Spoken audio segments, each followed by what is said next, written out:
সকাল উঠে স্নান করে নিয়েছি। আজ তো গ্রামে নবান্ন উৎসব, আর স্নান না করলে খেতে পাবো না। প্রসাদ নিতে হবে, প্রসাদ নেব, তারপরে খাওয়া দাওয়া করে ওই পাশে যাব পুজো দিতে, যেখানে মন্দিরে পুজো হয়। আর দেখো ভাইও রেডি হয়ে গেছে।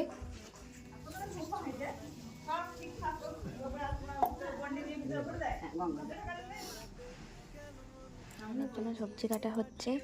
এইদিকে পাঁচ রকম ভাজা হবে, সেটা মা কাটছে। আর এদিকে ঠাম্মা শাক বানাবে। সব সবজি কাটা হয়ে গেছে, রান্না করছে।